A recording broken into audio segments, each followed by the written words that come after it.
Hey, congrats on the new EP. Tell me about the project. Yeah, I will. So the EP is called Something That Was Never You, and we recorded it in January in Nashville, Tennessee. Most of my band is based in New York, where I'm at, but we flew down to Nashville.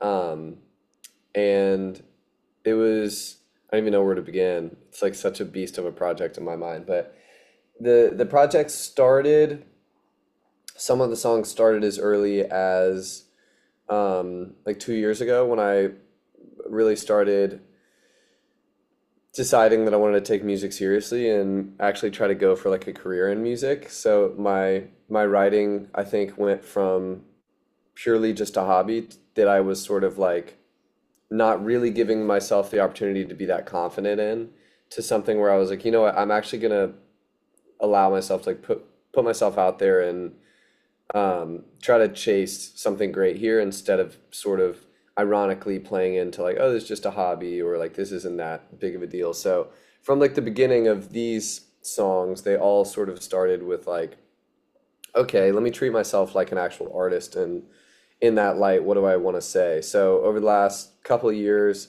some of those thoughts had been sort of rumbling around in my head, but hadn't an exit out. I hadn't had a way to like fully process those. And then through songwriting, the last project, my first EP, there were a lot of ideas that I think felt more approachable at the time. And so for this record, it felt like we were picking from the ideas that were maybe a little more intimidating to me. And then that all sort of, I guess, came to a light bulb moment when I first started playing shows in New York and found my own band and all my players. We started playing through the songs, and I think the confidence that that gave me of playing live and the security of like, oh, people actually do view me as an artist was when I first started being able to take those ideas that I'd been messing around with and write them down and share them with the band. And then I think just playing live taught me how much I do love a true full band sound. So I flew all those guys down to Nashville and we like locked ourselves in a studio for a week and recorded it all full band, which was like honestly, I had never done that, but it's so magical. We had like, a billion mics and we were all rehearsed the songs and played them all live. So like the record itself is all full band takes and like for the most part, all just like the magic of like a bunch of people in a room. And so it feels a little bit in the same way that it feels more personal to me from like a content perspective of like the actual things I'm singing about. The process was way more community based, and I felt like it could bring in so many more people. So it's like a mixture of feeling like I'm coming into my own a little bit more as like an artist and as a being honest with myself, but also feels a little bit more like, okay, I'm actually in the swing of what it's like to be doing music and having people around me that are like elevating all the instrumentation in the process. So it feels like a big, I guess, second step as an artist for me. Do you find that it was hard to open up and I guess sing about these things you've got going on? Writing about the topics was very I don't want to say easy, but it was so rewarding. It felt like so invited to me. Like it felt like those topics and like the what ended up being the lyrics were like desperately trying to get out of me. I'm someone who like maybe pushes stuff down a little bit, so those things I think naturally for everyone who does that want to escape. And for me, not having the outlet of songwriting until a couple years ago, it felt like I just had so much gas in the tank of like the second I had that door open of allowing myself to write songs, it was like so honestly an unbelievable amount of songs. Like of all the songs I wrote, we picked seven for this project and so many others that like just didn't feel right for the project. But um that process feels very accessible to me. And then I sort of just try to forget that anyone's going to hear the songs because if once I start thinking too much about like, oh, the person that I'm writing this about is actually probably going to hear it, that derails the whole process. So I play dumb. Once the songs are written, I just live in La La Land and try to remind myself like the fact like, oh yeah, people aren't going to hear it that know me. and just hope that delusion stays true long enough. Let's chat about how you got into music. You've got a bit of a unique story. Do you want to tell me a bit about that? A part of that informs like this timeline of talking about getting into music a couple years ago. I moved to New York a little over 4 years ago, chasing this dream of building like this career in filmmaking, and I had been doing that since I was a kid. So growing up in Tennessee, I had been making short films since I was like 8, since I got my first camera, and then that evolved over the next like 12 years, I guess, until I was like 20 into like a freelance career. And then I went to school for filmmaking in Nashville. So moving up to New York, it was all about like, this is the city of like arts, and this is the city that, so many great movies are based in. And when I got here, it was like peak COVID. So none of that was really happening. And that was another reason why I moved when I did, is because it was the first time I could like barely afford an apartment in New York because the rents got so cheap. But right when I got to New York, I had all this like built up excitement and inspiration for like wanting to shake some hands, meet some people, and like break into the industry somehow. I had like no connections, but I was just blindly kind of coming in. And because of COVID, I needed an outlet to do something with all that. So I just started writing more story ideas and more scripts. And right when that happened, I was kind of waiting for COVID to die down a little bit so I could try to get a job. I got sick with COVID, and I don't really know how, but I guess it was just unavoidable. Like it was just everywhere. And that sickness ended up after like the 10-day quarantine. I was still sick, and then it kind of over time like got worse and worse, turned into pneumonia, and then I ended up being sick in my apartment for 21 days. And halfway through that, I like forced myself to go to the hospital and face the like truth of like, okay, something pretty bad is probably going on here. And they ran tests and like found that there was a bunch of fluid in my lungs. So at that time I like had lost the ability to talk completely, and moving at all was like very tricky for me, just because every time I would shift, the fluid would move in my lungs and like really hurt. So the doctors like pumped me with some steroids, and it was just like fingers crossed if this kid makes it. And I like very quickly realized like, oh, this is way more serious than just a little bit worse of a case of COVID or pneumonia. And there was like a week where I thought I might not make it, and I just sort of like was like, man, I moved up here to chase my dream, and I guess this is the answer. I'm not even like a few weeks in, but I ended up pulling through, and my body started to recover. And I was so desperate. Like at this point, I was like, oh, I'm actually gonna stay alive. So I was so desperate to try to do anything I could to regain my health. And my doctor at the time told me like, well, your vocal cords in your lungs are so weak, so you haven't been able to talk for so long. So before you start trying to work out or anything, I would just focus on like breathing exercises and try to get your vocal and lung health up. So my like actual orders from my doctor was just, he was like, just try to work up to where you can sing for 30 minutes a day, and like make a playlist of songs you like and use that as your exercise. And so for the first couple of years of New York, that was just like my law. Every day, it was like the second my roommates would leave my apartment, I would turn on that playlist. And at first it was like barely whispering through, and by the end I was like American Idoling every night, just like belting in my apartment. And then eventually like my roommate came home early one day and caught me, and then he like exposed me to all my friends that I had like this secret hobby of singing. And then that sort of, with the screenwriting I had been doing, it kind of those ideas, some of them I started working into songs. And then once that shift happened where I started writing as an outlet, and I had already been singing, it was just like a wildfire of inspiration, and every day just listening to music more intently and obsessing over music, until eventually I was just so overcome by like the excitement about music that I was like, okay, maybe I should try to actually write my own song and like figure out, if this was all for like a reason and not just a bunch of random coincidences.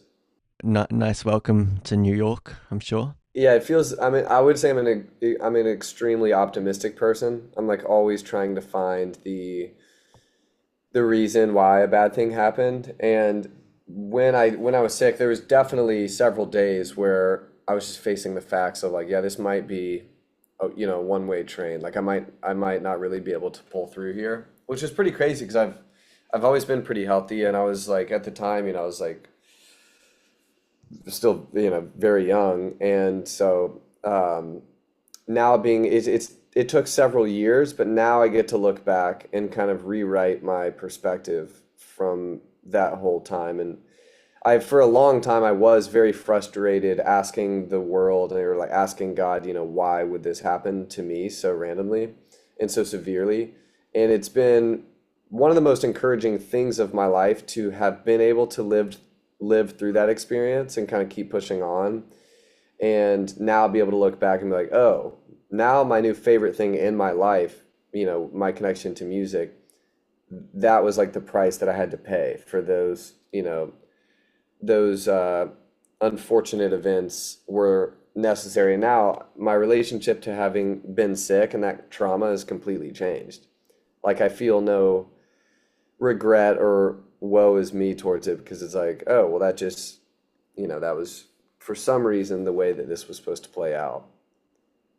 But yeah, it is funny. Do you find that your optimistic mindset presents itself in your music? Yeah, I think I generally towards the world am very optimistic, but I'm also I severely romanticize the world. I think having grown up wanting to pursue filmmaking, but really just in general storytelling, it's really tough for me to not look at a situation and think like, what's the story here? And even when it's my own story. So even in like heartbreak or in grief in my life, it's hard for me to not view that as like, well, what is like the fuller narrative here, and try to find at least like a satisfying story structure in like my own life. Like it's impossible for me to not self-reflect in that way and lean into viewing myself as more of a character than an actual like perspective that I have.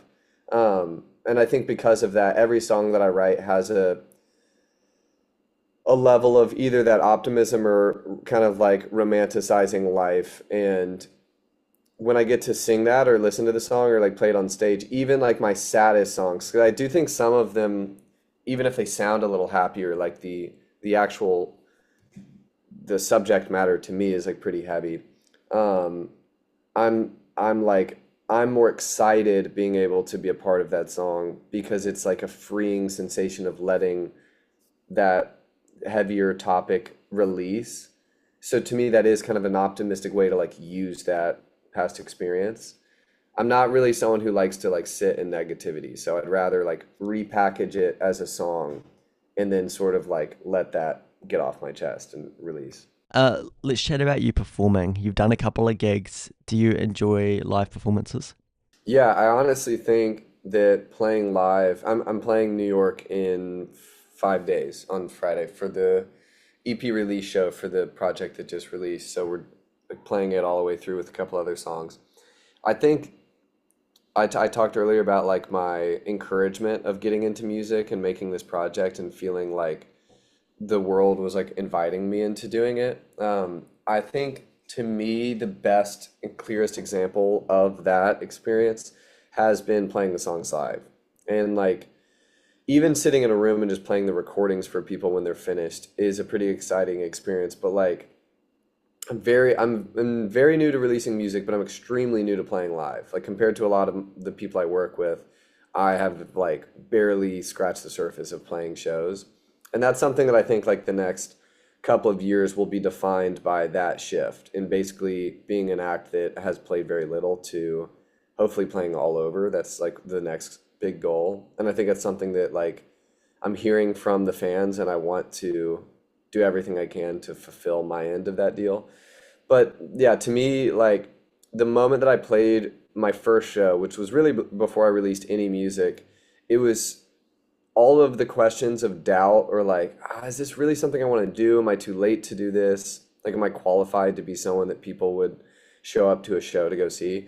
It like immediately just like shut up all of those insecurities. It was so clear to me for so long I had been, as a director, I'd been someone always looking for the story, and finding actors and being able to tell a story through them was so exciting. And I think it was, for the first time, it was very clear to me, like, oh, this role of like the William Austin Music Project, the like person to be able to embody that, person singing the songs. It was the first time where I felt like, oh, that actually, like, the person that makes sense to do that is me.